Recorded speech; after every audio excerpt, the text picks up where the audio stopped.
primera.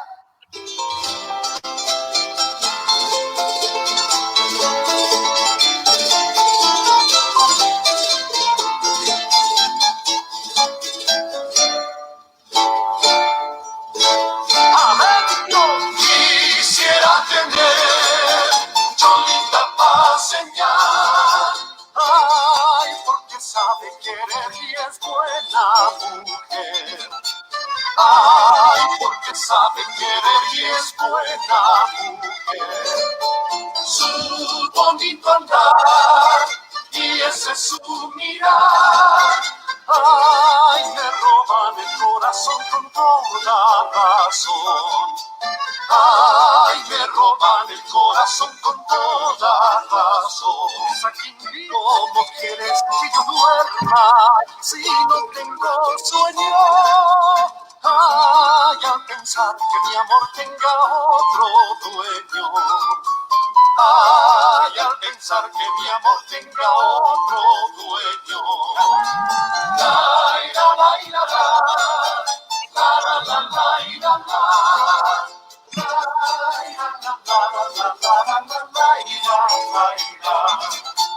Ay, al pensar que mi amor tenga otro dueño, se va la segunda.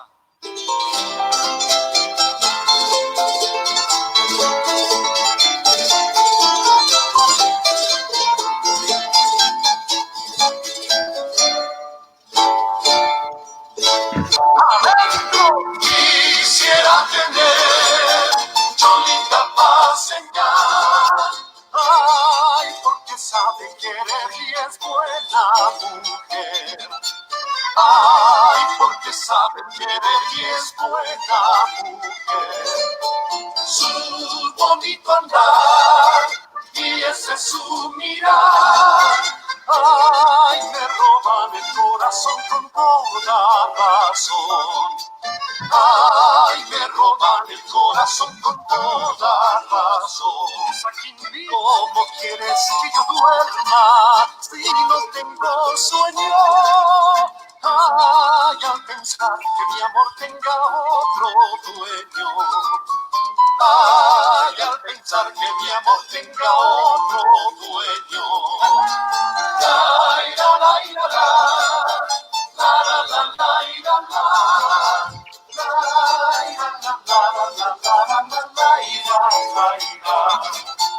Ay, al pensar que mi amor tenga otro dueño.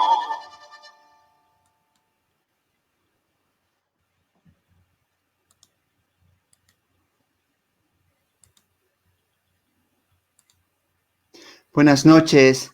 Queremos dar un saludo a todas las personas que nos están siguiendo en este tercer día de transmisión, en esta larga noche de museos, con la participación del Museo Iconográfico de la Facultad de Medicina de la Universidad Mayor de San Andrés. Esta noche ya contamos con la presencia de nuestro expositor, el doctor Alberto de la Galvez Murillo. También contamos con la presencia de nuestra coordinadora de las plataformas, que durante estas noches nos está colaborando grandemente, la universitaria Arasi Mamani. Arasi, buenas noches. Buenas noches, doctor. Buenas noches, doctor Alberto Galvez. Qué grande es nuestro país. De esta manera damos inicio nuevamente por tercera vez a la 14ª larga noche de museos virtual, donde nuestra Facultad de Medicina de la Universidad Mayor de San Andrés está participando. Bueno, vamos a iniciar en esta ocasión, tal vez saludando un poquito a las personas que se conectan, como Moni Loza, Nicola Alejandra Córdoba, Rodolfo Efraín Callahuaita. Queremos darles la bienvenida, agradecerles a las personas que se van conectando. Esperamos que nos sigan hasta el final de la transmisión y recordarles que estamos esperando sus preguntas por medio de sus comentarios y serán respondidas al finalizar de la transmisión. Gracias, Arasi. Profesor doctor Alberto de la Galvez Murillo, muy buenas noches. Buenas noches. Aprovecho para expresar mi agradecimiento a la Facultad de Medicina de la UNSA por la invitación y al equipo de docentes y estudiantes del Museo Iconográfico que han preparado este ciclo en el marco de otra jornada de lo que ya se conoce como la larga noche de museos. Por supuesto, también un saludo a las personas que ya están conectadas hasta este momento y, por supuesto, a las que paulatinamente van a ir ingresando para ver esta transmisión. Muchas gracias, profesor. También queremos enviar un saludo al Departamento de Interacción Social de Medicina de la UMS, de la Universidad Mayor de San Simón de Cochabamba, en la cual están haciendo la retransmisión de esta transmisión, que lo hacemos con mucho cariño desde La Paz, desde la Universidad Mayor de San Andrés, con su Facultad de Medicina. Bueno, Arazi. Doctor, ahora yo creo que vamos a dar paso, ¿no?, a la exposición y o a la conferencia, que está muy interesante el tema y de verdad nuevamente invitamos a todas las personas que nos sigan, que nos acompañen hasta el final. Dar gracias por su presencia, a usted, su persona, y también al doctor Alberto de la Gálvez. Muchas gracias. Profesor doctor Alberto de la Gálvez Murillo, esta plataforma virtual es suya. Siga usted. Gracias.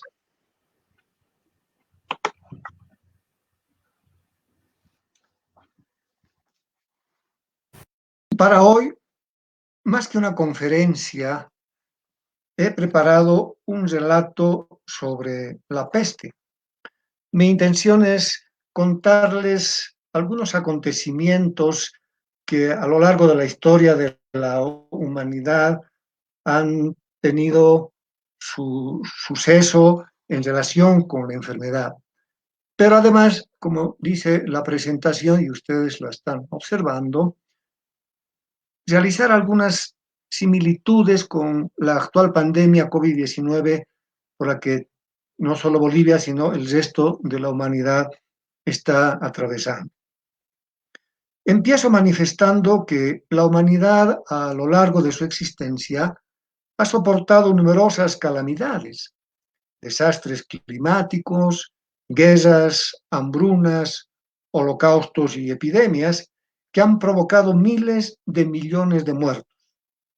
Pero después de todo eso, aquí estamos, como amos y señores del planeta, aunque de tanto en tanto pequeños e invisibles enemigos, como los virus, desafían nuestra existencia y dominio sobre esta tierra. Mientras más antiguas son esas calamidades, menos información precisa está disponible. Peor si algunas de ellas ya no se han vuelto a repetir. Esto es lo que sucede con la peste, peste negra, muerte negra o como se la quiera llamar. Muchas epidemias que han azotado continentes han sido atribuidas a la peste, pero algunos historiadores y médicos estudiosos de esos acontecimientos, por las características médicas de esos eventos, dudan de que se hubiera tratado de la peste. Para este encuentro con ustedes, además de reseñas que es posible encontrar en la red, he acudido a dos publicaciones. Una es la de Albert Camus, que se llama La peste, escrita después de la Segunda Guerra Mundial. Si bien se trata de una novela, está basada en ciertos apuntes realizados por alguien que estuvo presente en una de las epidemias en Francia, apuntes que llegaron a las manos del escritor. Por tanto, la novela adopta la forma de un relato que se ciña a los hechos en un momento determinado, es decir, la epidemia de peste que asoló por casi un año la ciudad francesa de Orán, que está cerca de la costa de Argelia. El otro libro es el escrito por Taylor Caldwell. El nombre parece de un varón, pero en realidad se trata de una dama. El libro Médico de Cuerpos y Almas fue escrito durante 46 años, según la autora. Al igual que el de Albert Camus, es una novela, pero está basada en hechos históricos. Habla de la vida, pensamiento y obra humanitaria de Lucano, conocido después como San Lucas, el apóstol no judío que no conoció a Cristo. En la novela, en el capítulo 22, se relata el trabajo que como médico realizaba Lucano con los pobres. Se describe la atención que prodigó a los esclavos afectados de peste en un barco en cuarentena. Por tanto, en esta disertación no voy a mencionar muchas cifras, ni citaré dónde, cuántas epidemias y en qué años ocurrieron, precisamente porque la información disponible no lo permite. Pero además, por otra razón, y que ya lo mencioné al comienzo. Al volver a leer la novela de Albert Camus, La peste, encontré muchas similitudes con lo que está ocurriendo hoy con la humanidad y en nuestro país, en esta pandemia provocada por el coronavirus. Voy a centrarme en este aspecto luego de algunas consideraciones sobre la enfermedad. La peste es una zoonosis que afecta a roedores y sus pulgas, que transmiten la infección bacteriana, no es viral, es bacteriana, a diversos animales y a personas, mediante las picaduras de pulgas infectadas. El agente causal es el bacilo de la peste o Yersinia pestis. Además de peste humana y animal, hay peste urbana y peste rural. Es endémica en China, Laos, Mongolia, Myanmar, India y Vietnam. En América Latina, en nuestro continente, hay focos en Brasil, Perú, Bolivia y Ecuador. Pueden aparecer casos importados en países donde la enfermedad no es endémica y ocasionar pequeños brotes como el que ocurrió en Ecuador en 1998 de peste neumónica. La peste urbana ha podido ser erradicada en casi todo el mundo. Sin embargo, en el decenio de 1990 aparecieron casos de peste urbana en algunos países de África, como Botswana, Kenia, Madagascar, Malawi, Zimbabue y la República Democrática del Congo. La peste de los roedores salvajes existe en la mitad occidental de los Estados Unidos, también en grandes zonas de América del Sur, en África norcentral, oriental y meridional, en Asia central y suroriental y en el extremo sudeste de Europa. Hay tres variedades clínicas de la enfermedad: la bubónica, la pulmonar y también hay una variante septicémica. En la variedad bubónica son afectados principalmente los ganglios de las ingles y en la neumónica los pulmones. Esta última es más peligrosa porque mediante las gotitas del esputo en aerosol expulsado mediante la tos por los pacientes, puede haber contagio de persona a persona. Puede haber brotes localizados o una epidemia devastadora. Esta última por contagio natural o incluso por una guerra biológica o un acto terrorista. La peste bubónica no tratada puede provocar mortalidad entre 50 y 60% de las personas que la contraen. Bueno, esto en realidad era antes porque ahora hay tratamiento antibiótico. Los microorganismos de la peste han sido identificados en cultivos faringios de contactos asintomáticos. Sin tratamiento, la peste neumónica y la septicémica primaria son siempre mortales. Si bien hay tratamiento antibiótico para todos los tipos de peste, las personas que no reciben un tratamiento adecuado contra la peste neumónica primaria en el término de 18 horas de haber iniciado los síntomas de las vías respiratorias, posiblemente no sobrevivirán. La mayor epidemia de peste afectó a Europa y Asia en el siglo XIV. Tuvo su punto máximo entre los años 1347 y 1353. La misma habría provocado la muerte de un tercio de la población del viejo continente, es decir, alrededor de 25 millones de decesos. Esta peste comenzó en Asia y llegó a Europa por las rutas marítimas comerciales. Es decir, llegó en los barcos, tanto las ratas infectadas como los enfermos. Ahí tienen ustedes el mapa de esa peste de la centuria del año 1300. Esta peste llegó desde Asia y si ustedes tienen en su pantalla, estas rutas marítimas venían por la derecha para entrar a Europa tomando el Golfo Pérsico, entrando por el Golfo Pérsico y el mar Mediterráneo y llegar así a España e Italia y Francia principalmente para después extenderse hacia arriba. Bueno, aquí nos preguntamos cómo es que llegó de China, que está más arriba, hacia su derecha más arriba, y vino por este lado para entrar por abajo de Europa y luego se extendió hacia arriba de Europa. Lo que pasa es que esta era la ruta marítima más corta, porque de lo contrario tendrían que ir hacia la izquierda de su pantalla, rodeando lo que era la República Rusa, entrando por el mar, por el océano Ártico, y es una ruta muy larga para así entrar por arriba de Europa.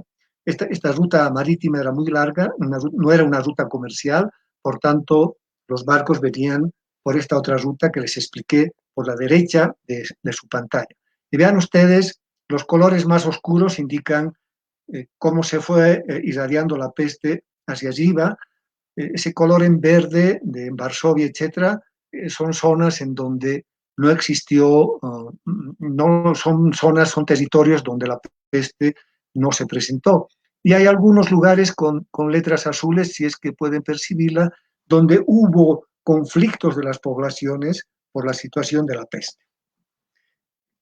El origen de esta peste se adjudicó a los judíos de ser los causantes y de haberla provocado por el envenenamiento de los pozos de agua. En muchas localidades hubo violentas revueltas contra ellos, que eran minoría. Hubo asaltos, pillaje y asesinatos. En algunas de esas comunidades, la minoría judía fue prácticamente exterminada. Como ya mencioné, los antecedentes no son muy claros.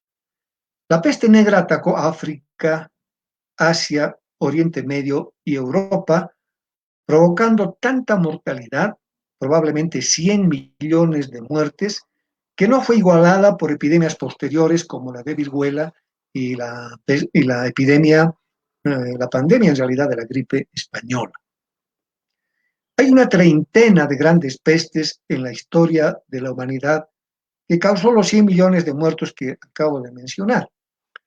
Según el historiador Procopio, la peste que asoló Constantinopla mató 10.000 personas en un solo día. La ilustración, una calavera, muestra que así se veía a la peste, como sinónimo de muerte. La llamaban peste negra porque las características de los bubones de las ingles y de otras partes del cuerpo tenían un aspecto oscuro. Y también ese mismo aspecto adquirían las extremidades de los dedos, especialmente de los pies, por la gangrena, y también por la sangre oscura que vomitaban los afectados de peste neumónica. Alrededor del año 1300 no había suficiente tierra para cultivar, por lo que la hambruna era cada vez mayor, ni pastos para alimentar al ganado que moría prácticamente de hambre. Esto generó deforestación, que pudo ser un factor para la aparición de la peste.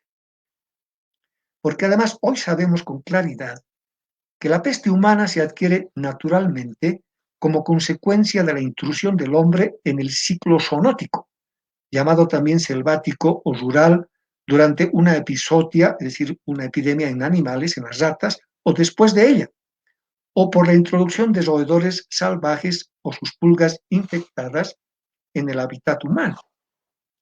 En la actualidad, la deforestación está provocando la liberación de virus hasta hoy desconocidos, porque sus reservorios animales están siendo expulsados de sus territorios y estos están incursionando en el hábitat humano. Giovanni Boccaccio, escritor italiano que vivió en la centuria del 1300 cuando ocurrió la peste, describió los siguientes síntomas de la peste.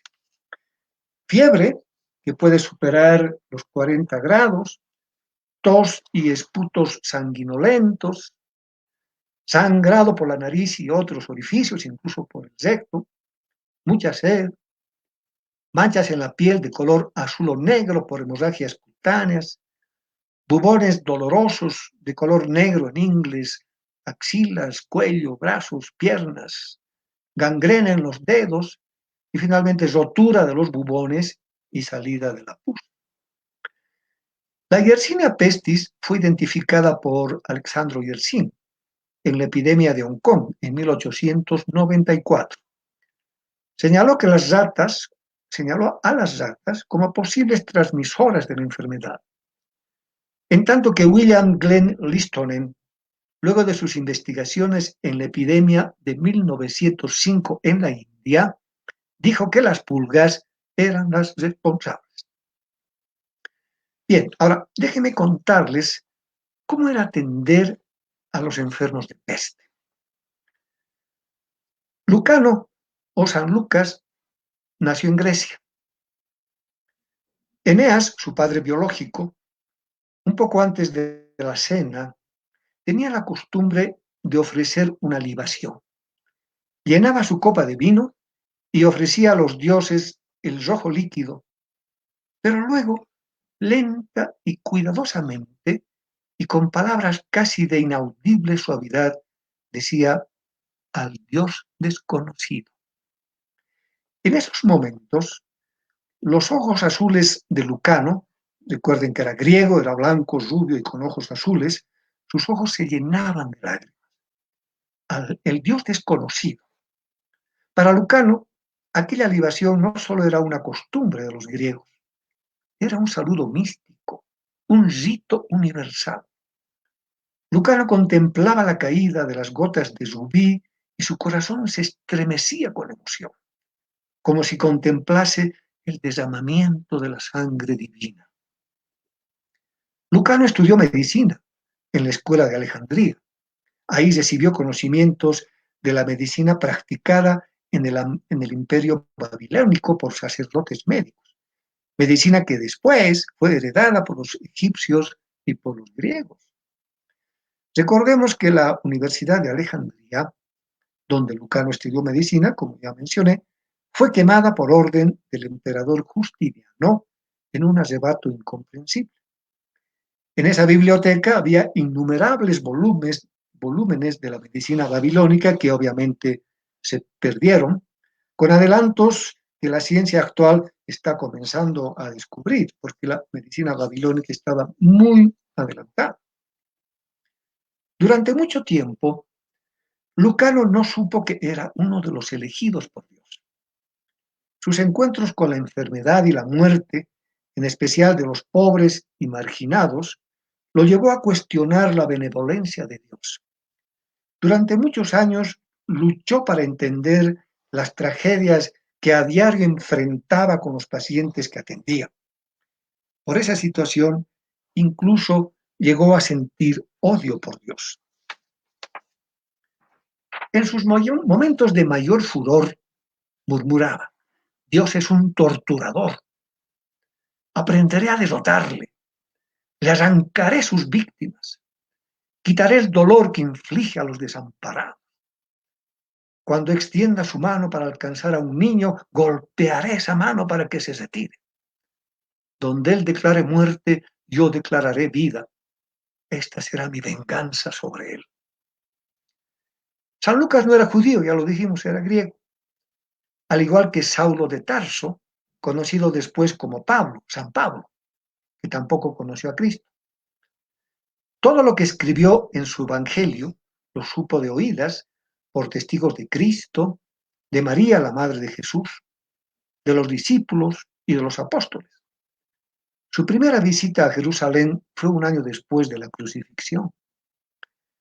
El capítulo final de la novela de Taylor Caldwell relata el último encuentro de Lucano con María, la madre de Jesús.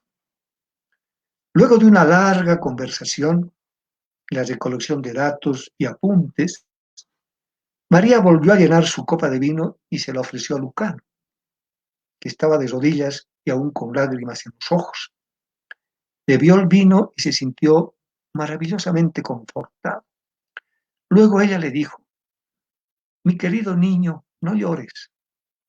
¿Acaso no soy la más afortunada de las mujeres? Alégrate conmigo de que él sea mi hijo.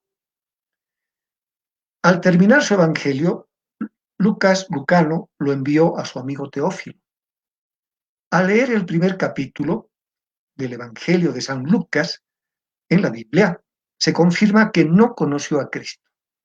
Y cito: puesto que ya muchos han tratado de poner en orden la historia de las cosas que entre nosotros han sido ciertísimas, tal como nos lo enseñaron los que desde el principio lo vieron con sus ojos y fueron ministros de la palabra. Me ha parecido también a mí, después de haber investigado con diligencia todas las cosas desde su origen, escribírtelas por orden, oh excelentísimo Teófilo, para que conozcas bien la verdad de las cosas en las cuales has sido instruido. Luego de muchos viajes y años de ausencia, Lucano se tornaba a su hogar en un barco más grande que los demás. Era una nave romana. Iba a ver a su padre adoptivo, Diodoro Cirino, porque este lo adoptó después de la muerte de su padre biológico, Eneas, que era romano. Diodoro Cirino era romano. Por tanto, Lucano estaba escoltado por 2 centuriones encargados de cuidarlo. Una mañana, conversando con el capitán del barco, le dijo no haber encontrado otros pasajeros en las cubiertas.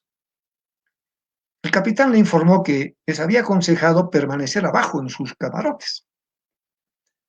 De inmediato Lucano comprendió y preguntó: ¿la peste? El capitán respondió afirmativamente, añadiendo rápidamente: pero solo en las galeras, donde están los esclavos remeros. Y dijo además: habrás notado que no hemos atracado en algunos puertos y que hemos izado la bandera amarilla. En esos tiempos, cuando un barco estaba apestado, se izaba la bandera amarilla, el barco atracaba a cierta distancia del puerto para que nadie se acerque y se esperaba 39 días, porque se consideraba que en ese tiempo los apestados o morían o sobrevivían, y por tanto al día 40 podían abandonar el barco y otras personas ingresar en él. Cuando Lucano le dijo al capitán del barco: soy médico, este se enfureció y le prohibió bajar a las galeras. Le dijo: eres nuestro cargamento más preciado y debo entregarte a tu padre sano y salvo. Ordenó a los centuriones que no lo pierdan de vista. Pero Lucano, médico, y había decidido lo que tenía que hacer.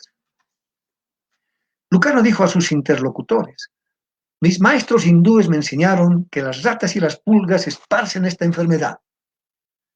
Luego dijo: que todas las ratas de este barco que puedan ser encontradas sean exterminadas al instante, que todas las habitaciones sean fumigadas contra las pulgas, que hasta el último centímetro de la madera de este barco sea lavado con desinfectante. Todos los que bajen a las galeras deben cubrirse las piernas con lienzos. Por la noche, a hurtadillas, con su ayudante Cusa, bajaron a las galeras, forzaron las cerraduras y entraron al recinto donde estaban los esclavos que remaban. Lucano examinó a los enfermos que yacían junto a los muertos. Aquellos que parecían no estar in extremis los separó de los muertos y los colocó junto a la pared opuesta, haciéndoles sentar contra ella. A los que estaban más allá de toda ayuda, les dejó con sus compañeros muertos. Era, sin duda alguna, la peste mortal. Los brazos de los enfermos estaban enormemente hinchados, sus labios engrosados y cubiertos de una capa blanca.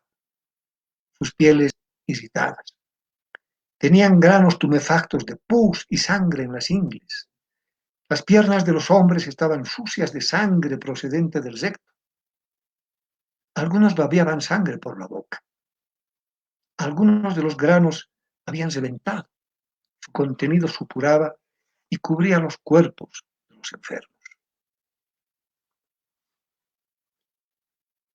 A Lucano se le subió el corazón a la garganta, palpitando de piedad. Ningún tratamiento podía ser efectivo para los que ya habían cogido el contagio. Tan solo podía aliviar algunos de sus sufrimientos.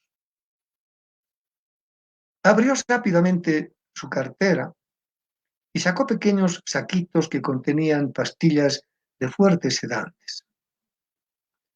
En cada boca congestionada derramó un poco de líquido. Los hombres le miraban mudos como animales atormentados. Lucano les sonreía amablemente. Su linterna proyectaba chispas de dorado fuego en aquel aire sobrecargado. Los ojos azules de Lucano brillaban hacia ellos con la más profunda y tierna de las compasiones. Los hinchados labios de los hombres se movían silenciosamente. Uno o dos extendieron sus manos sin fuerzas para tocar sus vestidos, porque comprendían su dolor y el amor que sentía por ellos.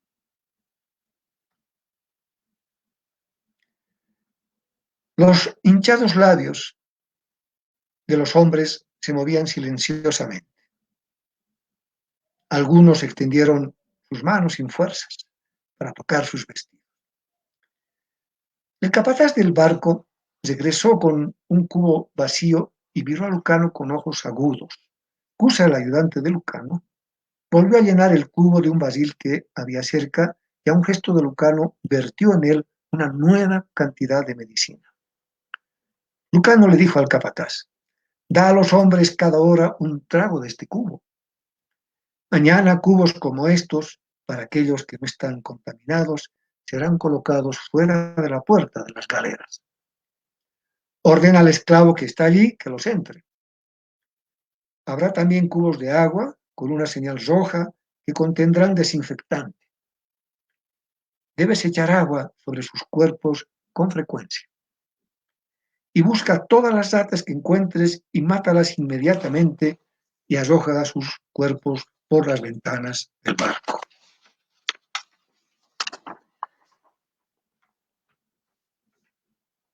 Así Lucano atendía a los enfermos de peste. La epidemia en la ciudad francesa de Oran, que relata este otro escritor que les mencioné, Albert Camus, alrededor de 1840, duró casi un año, entre abril y febrero del año siguiente. En la novela hay numerosos personajes, pero el principal es un doctor llamado Bernard Jux. La mañana del 16 de abril, el doctor Bernard Jux, al salir de su habitación, tropezó con una rata muerta. Comunicó al portero, pero este afirmó categóricamente que en la casa no había ratas. Aquella misma tarde, Jux estaba en el pasillo del inmueble buscando sus llaves para salir, cuando vio surgir del fondo oscuro del corredor una rata de gran tamaño con el pelaje mojado que andaba torpemente. El animal se detuvo, pareció buscar el equilibrio, echó a correr, se detuvo otra vez, dio una vuelta sobre sí misma lanzando un pequeño grito y cayó al fin, echando sangre por el hocico entreabierto. Al día siguiente, el portero detuvo al doctor para comunicarle que algún bromista había puesto 3 ratas muertas en el corredor. Jux, como de costumbre, se dirigió a los barrios pobres antes de ir al hospital, en los barrios pobres donde tenía varios pacientes.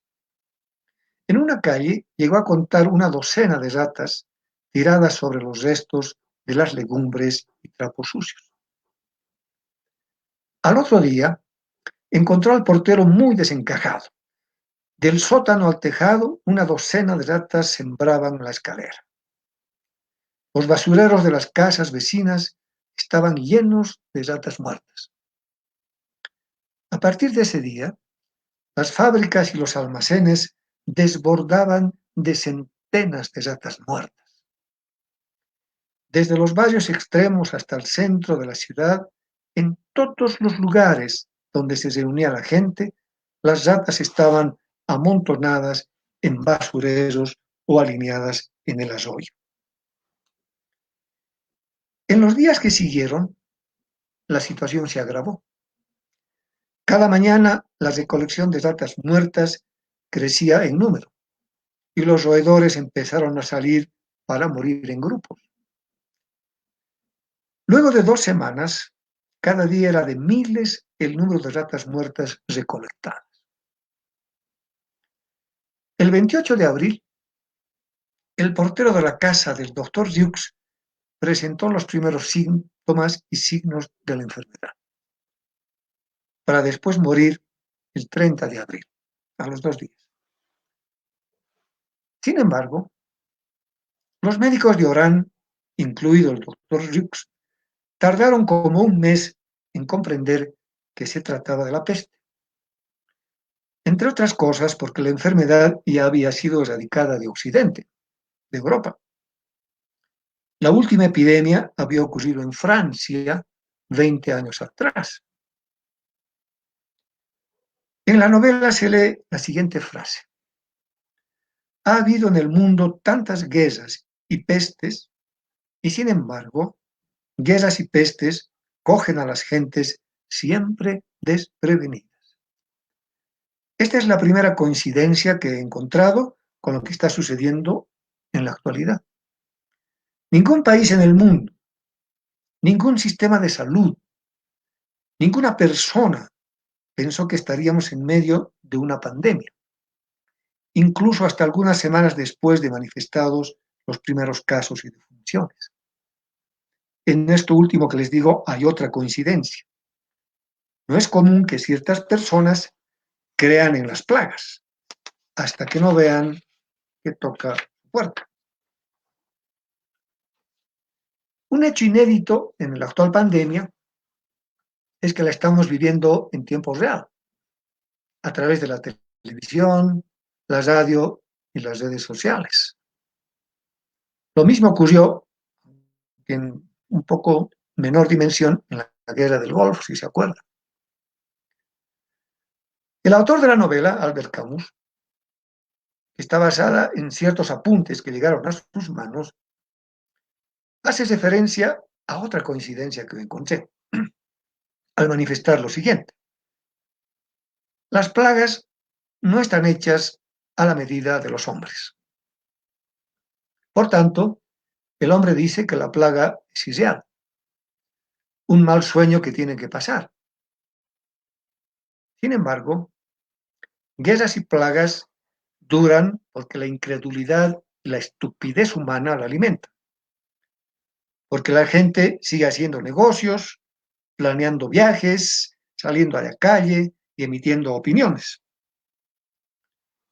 Pero resulta que nadie es libre mientras hay una epidemia. Otra coincidencia es que en todas o en casi todas las pestes y pandemias hubo dudas de si se trataba o no de un problema grave al comenzar la pandemia o la epidemia en realidad. Y por tanto, se tardó en adoptar medidas apropiadas. Además de que para controlar una epidemia o una pandemia se necesita saber 4 cosas: cómo se propaga, cuál es el método de diagnóstico más seguro, más confiable, cuál es el o los esquemas de tratamiento más apropiados y finalmente cuáles las mejores medidas de prevención. Por suerte, el contagio no es nunca absoluto, pues habría una multiplicación infinita de casos. Si ustedes ven los reportes del país, los reportes diarios sobre el comportamiento de la pandemia, van a ver que algunos casos se confirman mediante laboratorio y otros casos son desechados de los contactos directos y de los contactos indirectos. Esto significa, ¿no es cierto?, que el contagio no es absoluto, porque de lo contrario la cantidad de enfermos sería muy grande. Como ya lo mencioné, los médicos en Orán tardaron un mes en aceptar que se trataba de la peste. A los 30 días de la aparición de las primeras ratas muertas, la prefectura de Orán decretó estado de peste, cierre de la ciudad. A medida que pasaban los días y aumentaban los casos y los muertos, la separación de un ser querido se convirtió en el sufrimiento principal, más el miedo. Familiares, amigos, amantes que vivían en la misma ciudad, pero que no podían verse ni encontrarse. Se permitió el ingreso de personas a la ciudad, pero con la advertencia de que ya no podrían salir.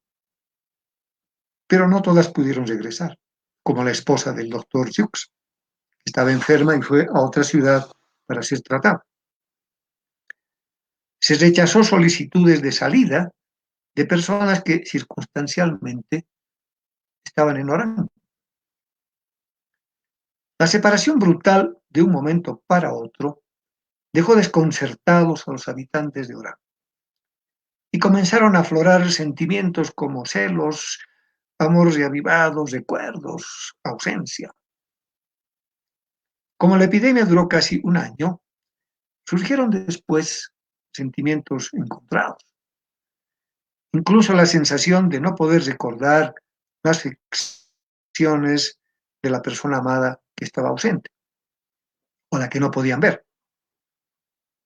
Muchos tuvieron que reconciliarse con el tiempo, aceptar la realidad sin imaginar por qué ésta les causaba tanto dolor.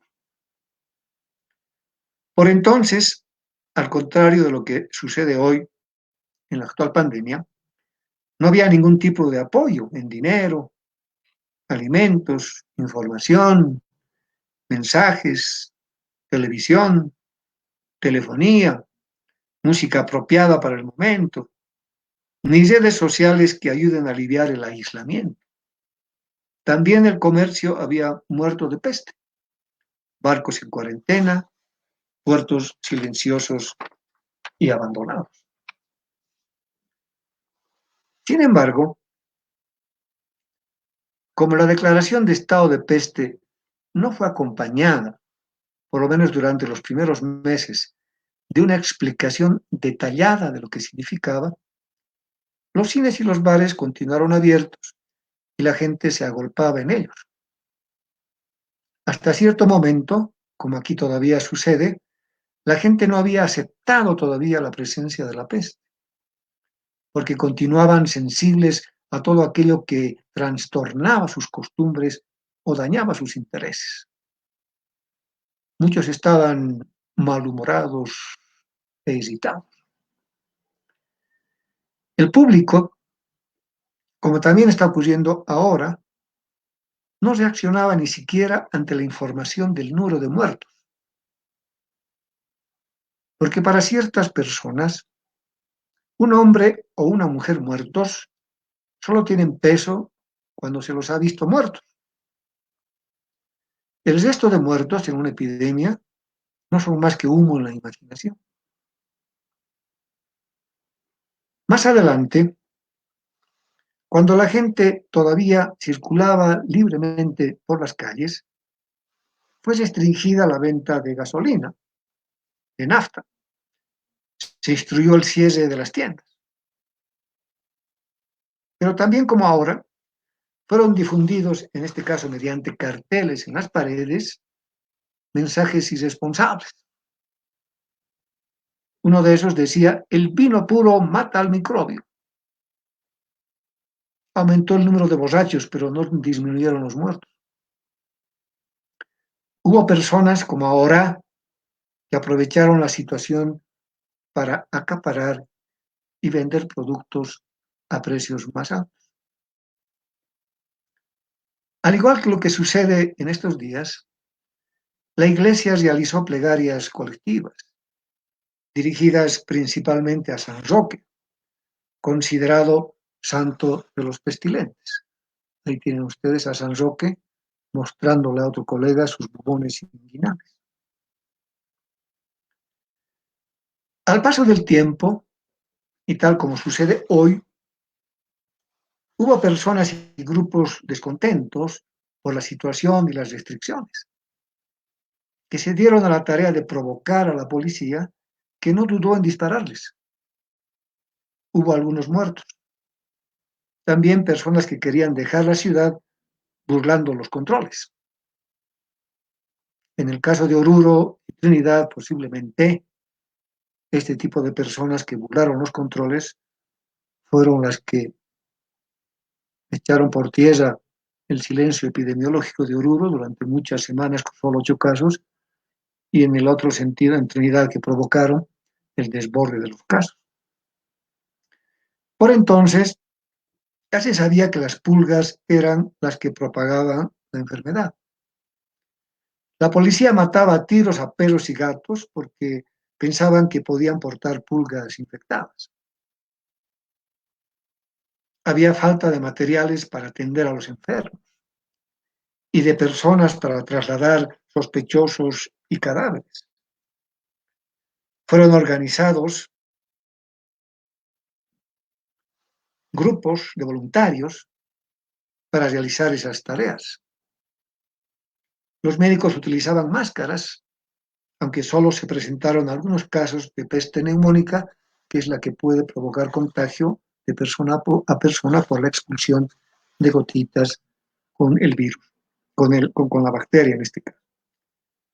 También, como sucede ahora con algunos municipios, distritos citadinos, los barrios que en Orán fueron particularmente castigados por la peste, que fueron los barrios pobres, fueron encapsulados.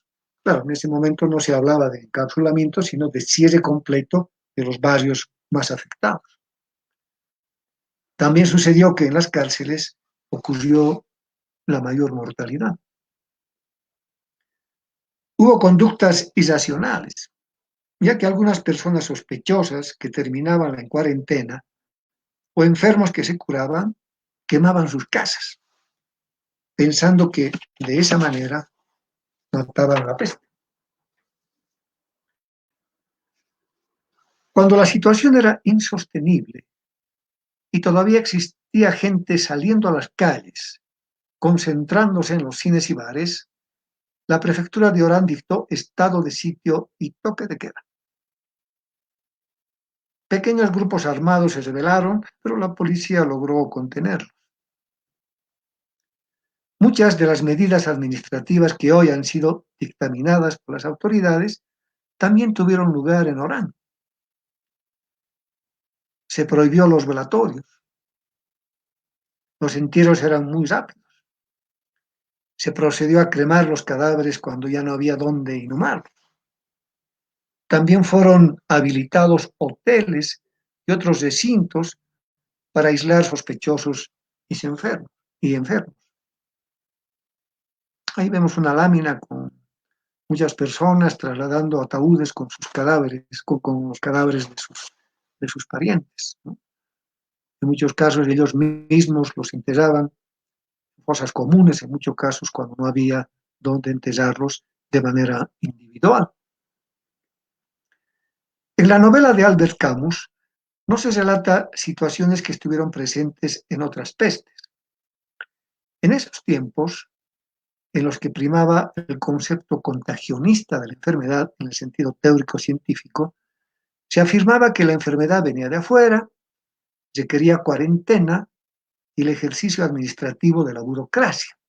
Ese era el concepto del contagionismo, y cómo se interpretaba la presencia de la enfermedad en la comunidad. Fueron tiempos de lo que se denominó la policía médica.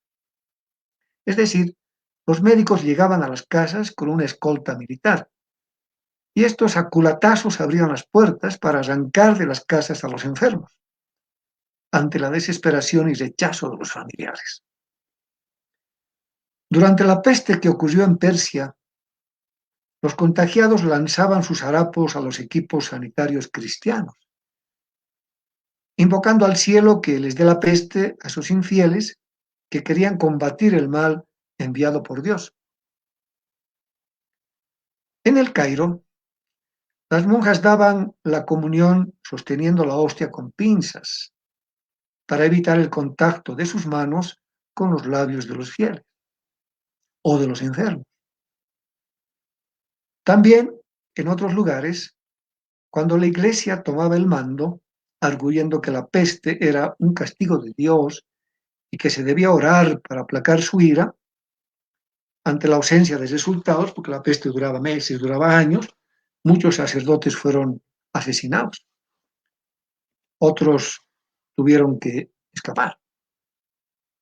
Ahí vemos una lámina con la presencia de sacerdotes, obispos, monaguillos, etcétera, conduciendo las rogativas en medio de la gente y muertos y ratas de por medio.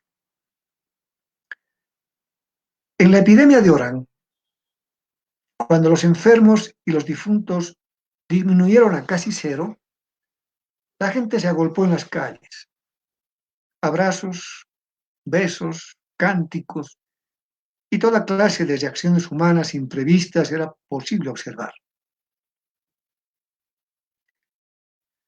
Oyendo los gritos de alegría que subían de la ciudad, el doctor Bernard-Hughes tenía presente que esta alegría está siempre amenazada.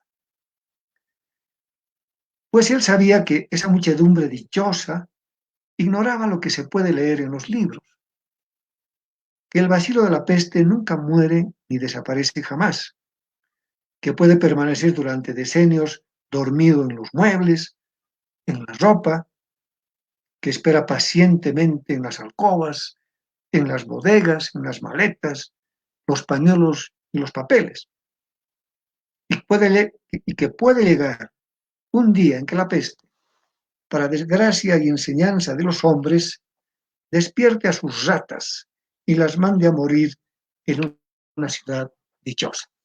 Puede ser el pensamiento antiguo, porque en realidad el bacilo de la peste no permanece vivo mucho tiempo en superficies u objetos inanimados, pero puede permanecer viable varias semanas en agua, harinas y granos húmedos. Es destruido por su exposición a la luz solar durante varias horas, pero su sobrevida depende de sus reservorios animales, como roedores, ardillas, conejos, liebres, incluso perros y gatos que tengan pulgas infectadas.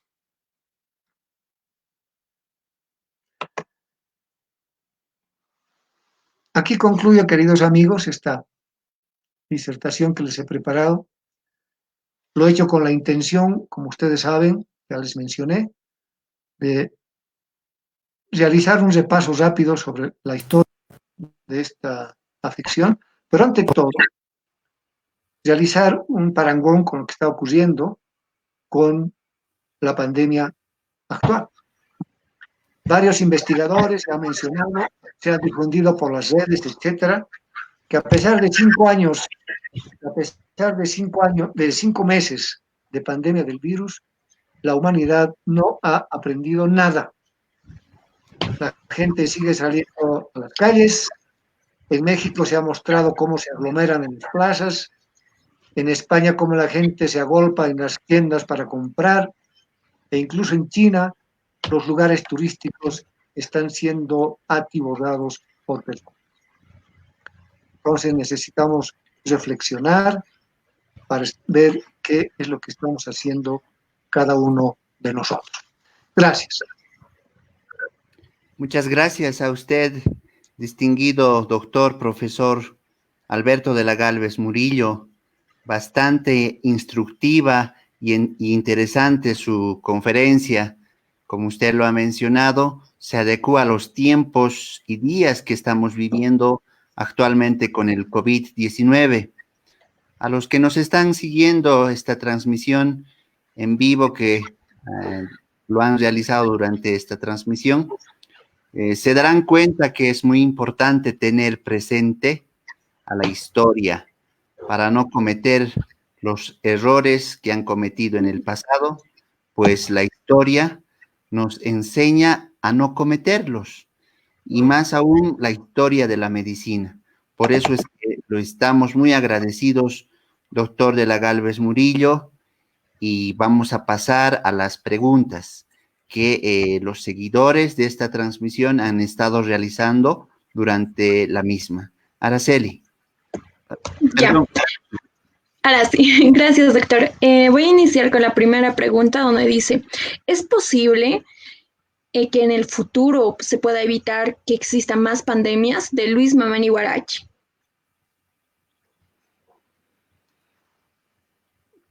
Posiblemente no sea posible.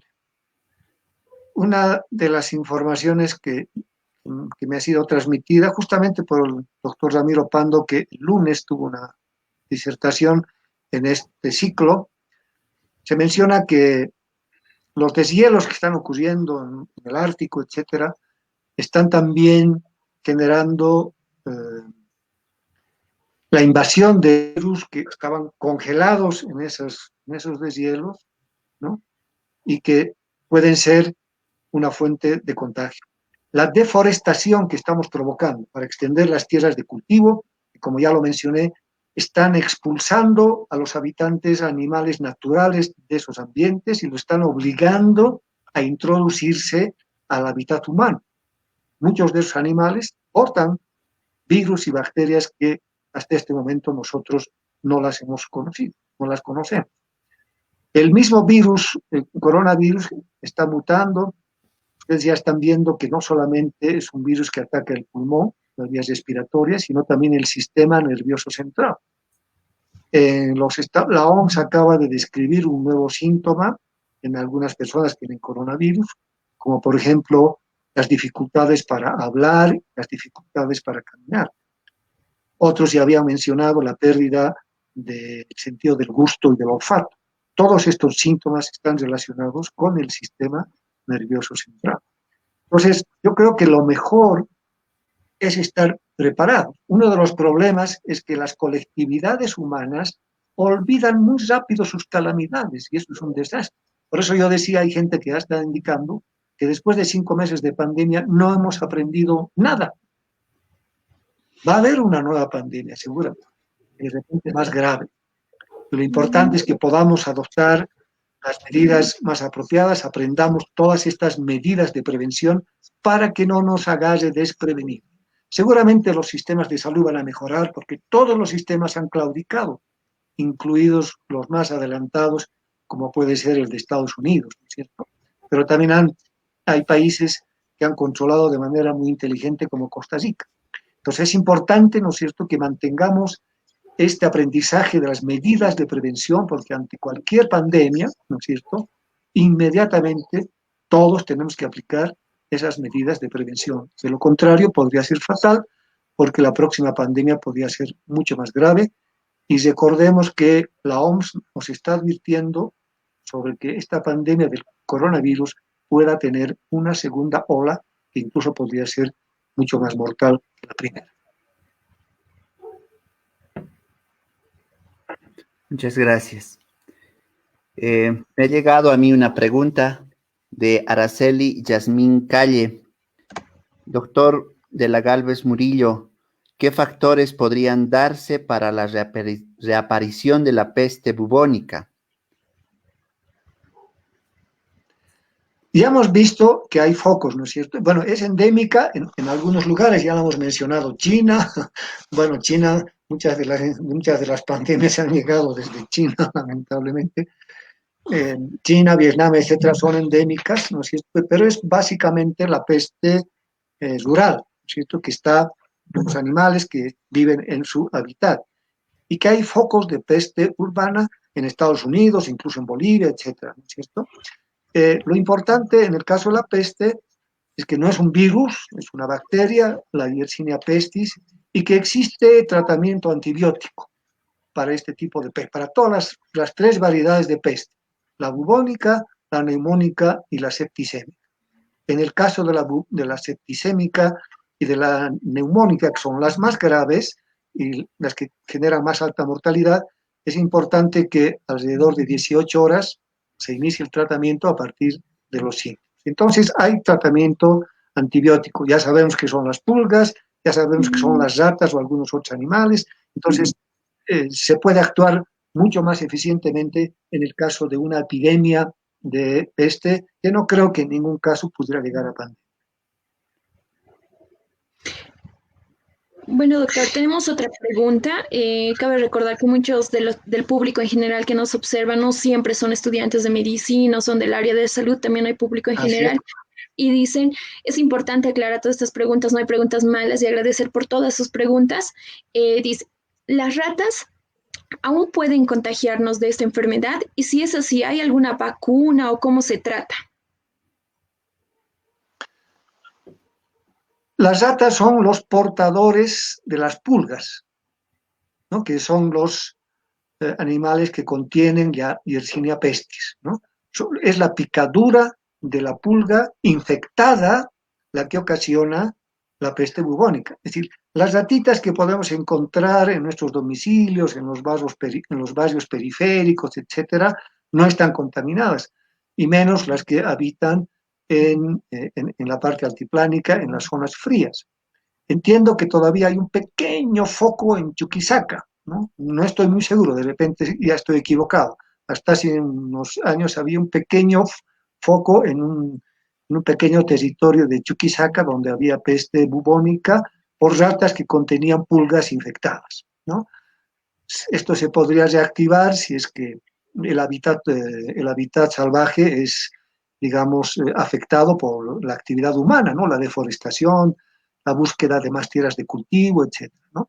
Pero entonces, las ratas ordinarias, estas pequeñas ratas que podemos encontrar alguna vez en nuestras casas, no están contaminadas con pulgas infectadas. O sea que no hay problema.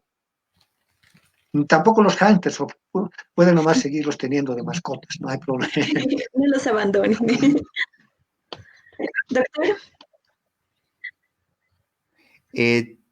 A mí me ha llegado otra pregunta de Zulema Pinto, que dice, ¿qué otras medidas se tomarán aparte de las sanitarias que ayudaron a la desaparición de la peste negra, doctor?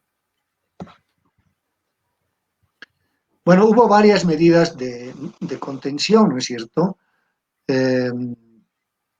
Lo primero que se hizo, no se sabía mucho en ese momento respecto, se sabía que que las pulgas eran las portadoras, pero no había mucha conciencia respecto a la picadura de la pulga, ¿no? Pues una de las cosas que se hace en estas circunstancias es la eliminación de las ratas. Cuando estas empiezan a aparecer y empiezan a introducirse en el hábitat humano, ¿no es cierto? Y por ahí aparece algún caso de peste bubónica o peste neumónica en alguna persona, inmediatamente se procede a la eliminación de las ratas, ¿no es cierto? Y a la desinfección, porque una vez que muera la ratita, las pulgas saltan pues del cuerpo muerto y van a buscar otro cuerpo caliente. Entonces hay que usar desinfectantes para atacar a las pulgas. Pero lo importante es que hay tratamiento antibiótico, porque es una bacteria, no es un virus. Para los virus prácticamente no hay tratamiento, excepto para algunos, ¿no es cierto? Pero bien, siendo una bacteria, hay varios antibióticos que permiten hacer un tratamiento exitoso. O sea que no hay que tenerle miedo a esta peste, no va a esta enfermedad en realidad. No creo que en ningún momento haya un problema. Pueden haber brotes, como se llama, no epidemias, sino brotes en pequeños lugares, y obviamente el tratamiento antibiótico impediría el fallecimiento del 99,9% de las personas que pudieran contagiarse. Muchas gracias. Nos están llegando muchas preguntas. Al último. Decirles a nuestros seguidores, la Facultad de Medicina de la Universidad Mayor de San Andrés, a través del Museo Iconográfico, es un museo iconográfico, está participando de la 14ª Noche de Museos. Nos encontramos en el tercer día de la transmisión. lo hemos querido adecuar a la historia de la medicina con las exposiciones de muy destacados profesionales. Y no sé, Arashi, si tienes otra pregunta. Sí, doctor, aquí hay una pregunta muy interesante. Este es de Anaí Marcia, Mamani Mamani. Dice, ¿es posible que las pandemias sean un mecanismo natural de control en cuanto al crecimiento de la población? Pues en este momento no. Claro, la naturaleza es tan especial, ¿no es cierto?, que puede tener sus propios mecanismos de regulación, seguramente, ¿no es cierto? Yo no me atrevería a decir que la naturaleza tenga conciencia para eliminar a habitantes que están en exceso. Antes, sí, por la gran cantidad de mortalidad, porque la ciencia no estaba muy avanzada y no se conocían formas de diagnóstico, de tratamiento y de prevención. Les mencioné que en esta pandemia que ocurrió en la centuria de 1300 murieron 100 millones de personas. De esos 100 millones, 25 millones eran de Europa, que en ese momento tenía solamente 80 millones de habitantes. Imagínense, 25 millones de 80 millones, ¿no es cierto? Significa más o menos un cuarto de la población. En este momento, a pesar de la elevada mortalidad, hay como unos 300.000 muertos más o menos ahorita en la actual pandemia, pero no hay consensos respecto a cuántos habitantes hay en la Tierra, pero digamos alrededor de 8.000 millones. Pues imagínense 300.000 muertos, ¿cuánto significan de 8.000 millones de habitantes? Realmente muy poco, ¿no?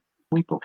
Tendría que ser una pandemia por un virus de esos que no sepamos qué hacer, que mute constantemente y que no haya forma de encontrar una vacuna, ni siquiera un tratamiento, y que el contagio sea, digamos, absoluto, ¿no es cierto? Que todo el mundo que toma contacto con un enfermo automáticamente se contagia. Ahora no sucede eso, ¿no? Hay muchos contactos directos e indirectos descartados. Eso el ministerio nos va informando cada rato.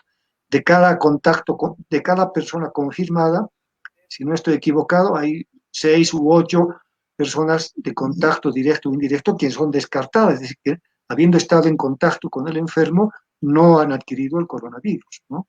Esto indica que no hay un contagio absoluto, pero tendría que ser un virus de esos que realmente no podamos controlarlo y que haya contagio absoluto y que mueran pues miles de millones de habitantes. No creo que lleguemos a esa situación, tengo la esperanza de que no sea así, de que van a haber otras pandemias graves seguramente, pero una que pueda afectar la cantidad de habitantes de manera notoria, no creo que ocurra. Muchas gracias, doctor. Arasi, si tienes alguna otra pregunta, que sería ya la última. Ya, a ver, como última pregunta, dice, habló también que es importante respecto a lo desprevenido que se encontraban los sistemas de salud y y los países también, y mencionó algo de la incredulidad y preguntan, en Bolivia, ¿a qué factor se debe la incredulidad a la última pandemia? No solo en Bolivia, sino en todo el mundo. Si ustedes se fijan en esta conducta que está adquiriendo una parte de la población, no todos, ¿no es cierto? La mayoría están en sus casas, cumpliendo las medidas de prevención, respetando las salidas según su número de carnet de identidad, pero hay un grupo de gente en todas partes, de niveles, salen a las calles, salen a las plazas. En Estados Unidos, en Florida, si no me equivoco, ya han abierto las playas, la gente ha ido a las playas y medidas de seguridad. Entonces, muchas veces lo que primero se activa en una situación de desastre no es el sentido común, sino la estupidez, ¿no? Entonces hay gente, lamentablemente, su incredulidad llega a tal punto que cometen este tipo de equivocaciones, porque como ya mencioné, la gente no cree, hay gente que no cree en epidemias, pandemias, hasta que la epidemia no toca su puerta, ¿cierto? Y no van a creer nunca. Por eso yo digo, las colectividades humanas olvidan muy rápido sus tragedias, ¿no? Una de las razones es porque hay un mecanismo de defensa, ¿no? Para no sufrir, pero también es porque no aprendemos nada de las pandemias. Yo les recuerdo que hemos tenido epidemias importantes, pandemias importantes, la del cólera, ¿no es cierto? Y la de la NH1N1, ¿no es cierto? Que no han sido tan graves como estas, en donde había medidas de seguridad, de prevención parecidas a lo que estamos haciendo ahora, pero la gente no ha aprendido nada. Los mismos sistemas de salud no han aprendido lo suficiente de esas epidemias o de esas pandemias.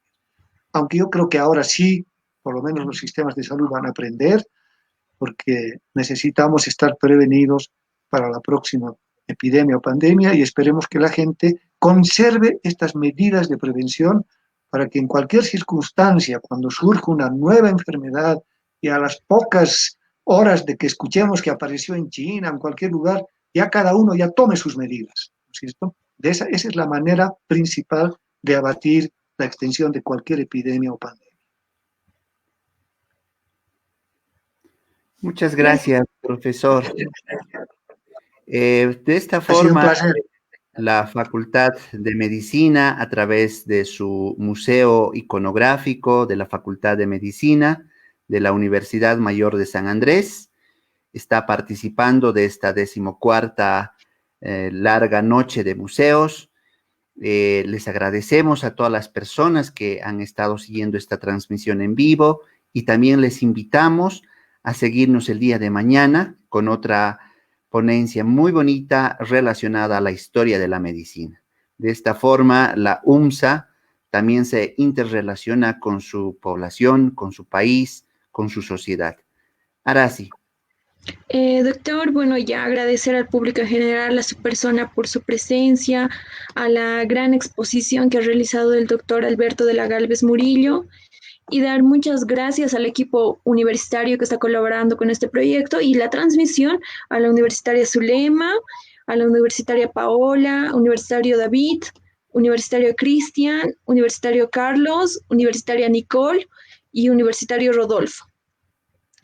También quisiera, como por último, leer una pequeña frase que espero que nos haga reflexionar, ¿no? Y dice, no entiendo al hombre, pierde su salud para ganar dinero, después pierde dinero para recuperar su salud y por pensar ansiosamente en el futuro no disfruta el presente, por lo que no vive ni el presente ni el futuro y vive como si no tuviese que morir nunca y muere como si nunca hubiera vivido. De Dalai Lama. Entonces, agradecerle otra vez por la presencia, doctor, por la exposición. Los esperamos, como dijo el doctor, a las 7 de la noche, el día de la mañana, en nuestras mismas redes. Y gracias. Doctor de la Galvez, Gracias a ustedes. su despedida, su mensaje. Gracias, les agradezco a ustedes por esta oportunidad, a la Facultad de Medicina, a todos los estudiantes, a usted, doctor Álvaro Janco, y a todas las personas que han tenido la gentileza de vernos y escucharnos. Hasta una próxima oportunidad. Buenas noches. Buenas noches. Buenas noches.